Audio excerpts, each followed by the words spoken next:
আজ আমি আপনাদের এমন একটি দোয়ার কথা বলতে চাই, যে দোয়াটি আমাদের জন্য আশার আলো, হতাশ হৃদয়ের জন্য শান্তির বার্তা। আমরা সবাই গুনাহগার, জেনে হোক না জেনে হোক, কথায় কাজে, চোখে মনে কত ভুল যে আমরা করে ফেলেছি। অনেক সময় মনে হয়, আমার গুনাহ তো অনেক বেশি, আল্লাহ কি আমাকে ক্ষমা করবেন? এই কথাটা শোনার পর আপনার মন যদি একটু কেঁপে ওঠে, তাহলে এই দোয়াটা আজ আপনার জন্য।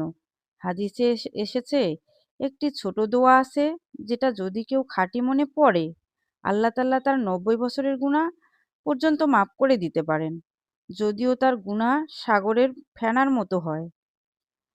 হে আমার রব, আমি নিজের উপর জুলুম করেছি, তাই তুমি আমাকে ক্ষমা করে দাও। তুমি ছাড়া গুনাহ ক্ষমা করার কেউ নেই। এই দোয়াটা শুধু মুখে নয়, মন থেকে পড়তে হবে।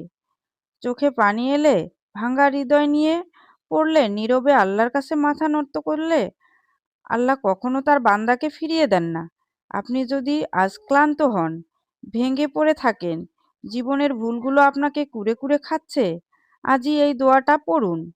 রাতে ঘুমানোর আগে, ফজরের পরে, বা একা বসে যখন মন ভার হয়ে আসে, তখন আল্লাহকে ডাকুন এই দোয়ায়।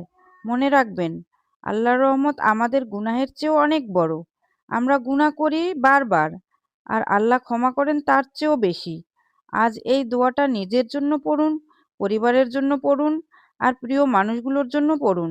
আল্লাহ যেন আমাদের সবাইকে খাঁটি তওবার তৌফিক দেন, আর আমাদের সব গুনাহ মাফ করে দেন। চলুন তাহলে দোয়াটি পড়ে আসি। তবে দোয়াটি পড়ার আগে, আপনি যদি ইসলামকে ভালোবেসে থাকেন, তাহলে একটি লাইক দিন। আর যদি নবীজিকে ভালোবেসে থাকেন, তাহলে চ্যানেলটি সাবস্ক্রাইব করুন। আর কমেন্টে ৩ বার আমিন, আমিন, আমিন লিখে চলুন আমরা দোয়াতে শরিক হয়ে যাই। দোয়াটি হচ্ছে, রব্বি ইন্নি জালামতু নাফসি ফাগফিরলি ইন্নাহু লা ইয়াগফিরু যুনুবা ইল্লা আনতা।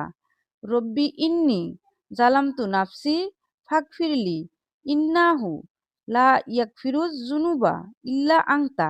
রব্বি ইন্নি জালামতু নাফসি ফাগফিরলি ইন্নাহু লা ইয়াগফিরু যুনুবা ইল্লা আনতা।